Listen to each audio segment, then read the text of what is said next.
Turn the slab, or suffer my curse. What if I told you that buried deep within the seemingly innocent world of Courage the Cowardly Dog lies an episode so terrifying, so psychologically disturbing, that it haunts viewers decades later? An episode that crossed the line from children's cartoon into pure nightmare fuel? Today, we're diving into the abyss of King Ramses' Curse, the episode that proved some childhood memories are better left buried. A storm-ravaged night in the middle of nowhere. Lightning tears through the darkness as rain pounds the earth like a supernatural drumbeat. Through this chaos, a man runs, not just running, but fleeing in absolute terror. His breath comes in ragged gasps, his eyes wide with a fear so primal it transcends the screen. But what is he carrying? A stone tablet, ancient, weathered, and pulsing with an energy that seems to bend reality around it. This is the slab, and it's about to become the centerpiece of a nightmare that will unfold in the most unexpected place, the home of our beloved cowardly dog. The man's fate is sealed before we even understand what's happening. A sound begins, not music, not noise, but something else entirely. Turn the slab, or suffer my curse. A spectral whining that seems to come from beyond the grave itself. The man collapses, his life force drained by forces beyond comprehension. The slab tumbles from his lifeless hands, waiting to claim its next victims. Little did anyone know, this cursed artifact would soon find its way to the most unlikely of places, a small farmhouse in nowhere, where a pink dog named Courage lives with his elderly owners, completely unaware that their peaceful existence is about to be shattered forever. Morning breaks over nowhere, Kansas, that desolate stretch of land where logic goes to die and nightmares come to life. Courage, our perpetually anxious hero, is doing what he does best, being vigilant about threats that others can't see. And on this particular morning, his paranoia might actually save lives. While digging in the yard, perhaps burying another one of his fears, Courage's paw strikes something solid, something that doesn't belong in the natural world. As he unearths this mysterious stone tablet, covered in hieroglyphics that seem to writhe and shift when you're not looking directly at them, you can feel the temperature drop. There's an undeniable sense that this object carries with it the weight of ancient evil. But here's where the true horror begins. Not with the supernatural, but with human nature itself. When Courage presents his discovery to Muriel and Eustace, we see two very different reactions that will determine everyone's fate. Sees it as nothing more than an interesting archaeological find, trusting in the goodness of the world even when darkness literally sits on her kitchen table. The moment his greedy eyes fall upon the slab, you can practically see dollar signs reflecting in his pupils. This isn't just about money. This is about a man whose greed has become so consuming that it blinds him to obvious danger. He clutches the slab like a miser hoarding gold, completely oblivious to the fact that some treasures come with a price that no amount of money can pay. Have you ever felt that moment when you know, absolutely know, that you're being watched? When every instinct screams at you to run. That's the feeling that begins to permeate the farmhouse as night falls. As darkness engulfs nowhere, Kansas, something impossible begins to manifest outside the farmhouse. King Ramses materializes like a fever dream given form. His movements are eerily fluid, too perfect for the cartoon world he's invaded. His face, oh, that face, is a masterpiece of subtle horror, not grotesque or obviously frightening, but unsettling in a way that creeps under your skin and stays there. But it's not just his appearance that chills the blood, it's his voice. This night you will be visited by 3 plagues, each worse than the last. Return the slab. When King Ramses speaks, it's with the authority of someone who has ruled over death itself. His words echo not just through the air, but through time, carrying with them the weight of millennia. There's something about the way he says it, not angry, not threatening in the traditional sense. Courage, being the only one who truly understands the supernatural nature of their situation, is absolutely terrified. His reaction isn't comedic fear, it's primal, genuine terror. He's looking at something that shouldn't exist, something that operates by rules that have nothing to do with the natural world. But Eustace? Eustace laughs. He actually laughs in the face of ancient Egyptian royalty risen from the dead. His greed has made him not just foolish, but blind to reality itself. He sees Ramses as nothing more than an elaborate trick, a con game trying to separate him from his newfound treasure. If only he knew what was coming. If only any of them knew that Ramses wasn't making a request. He was delivering a warning about forces that have been patient for thousands of years, but whose patience was about to run out. The curse begins not with fire and brimstone, but with something as simple as water. But this isn't ordinary water. This is water that defies physics, that pours from nowhere and everywhere simultaneously. It's as if the very atoms of moisture in the air have been commanded to rebel against their natural state. At first, it's just a trickle, a small leak that Eustace dismisses with typical ignorance. But then the trickle becomes a stream, the stream becomes a torrent, and suddenly the entire house is drowning from the inside out. This isn't flooding. This is reality being rewritten by ancient power. Watch Courage's face during this sequence. This isn't his usual cartoonish panic. There's genuine desperation there. He's watching his world literally dissolve around him while the two people he loves most are in mortal danger.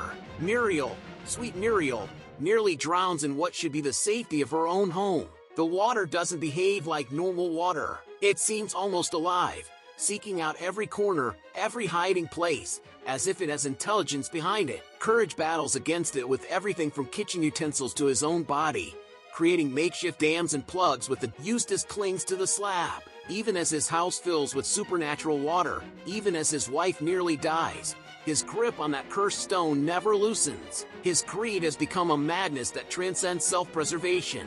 But this is only the beginning. Ramses warned of 3 curses, and if the first one nearly killed them all, what horrors await in the second?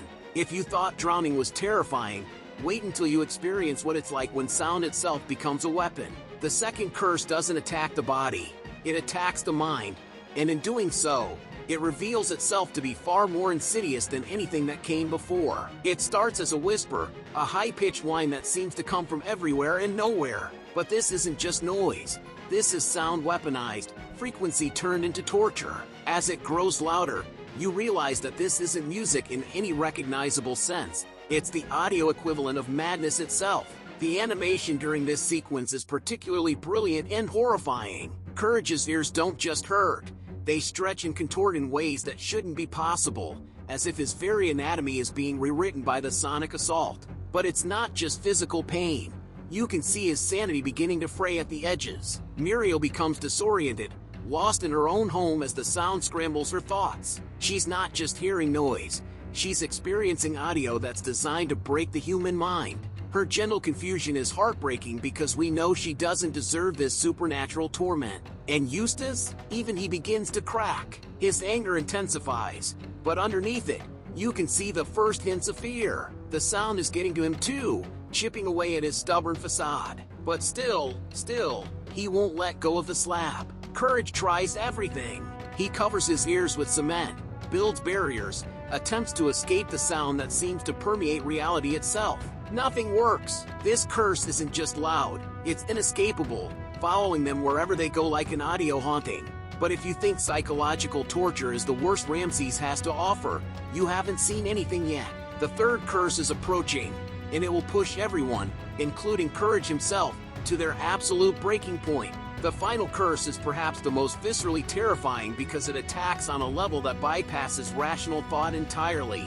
Locusts, but not ordinary locusts. These are invisible agents of chaos, unseen forces that devour everything in their path with supernatural hunger. You can't see them, but you can hear them.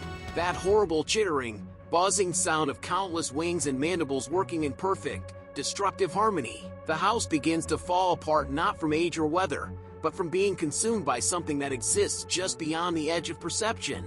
This is body horror at its finest. Everyone is being bitten, chewed, attacked by creatures they can't see or fight. The helplessness is absolute. How do you defend against an enemy that you can't even perceive?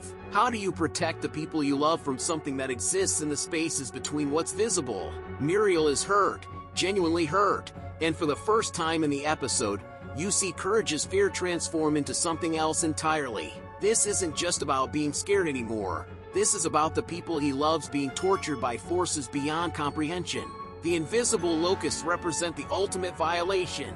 They're in the house, on their bodies, in their food, everywhere and nowhere simultaneously. It's an invasion that can't be stopped, can't be reasoned with, and can't be escaped. And that's when courage realizes something that will change everything. Sometimes being brave isn't about not being afraid. Sometimes it's about being so afraid that you'll do anything, absolutely anything, to protect the ones you love. This is it, the breaking point, the moment when courage transforms from a cowardly dog into something approaching a hero.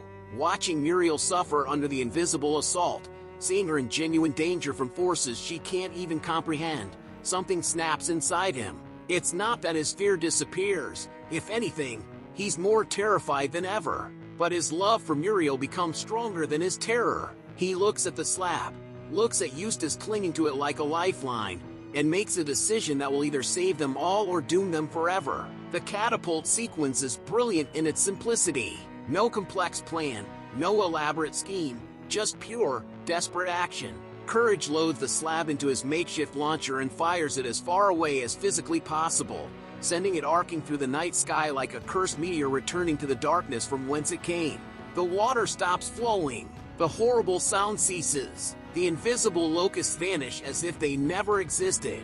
The house settles back into normal reality like someone waking up from a nightmare. King Ramses' spectral form fades away, his ancient duty finally fulfilled. Just when you think you can breathe again, just when the relief starts to wash over you, the episode delivers a gut punch that elevates it from scary to genuinely dark. A museum official arrives, friendly, professional, completely unaware of the supernatural horror that just unfolded in this quiet farmhouse. He's here about the slab. Turns out, it's incredibly valuable, museum quality, worth a fortune. There's a massive reward for its return, enough money to change lives forever. And courage just gave it away. The look on Eustace's face is perfect. It's not just disappointment or anger.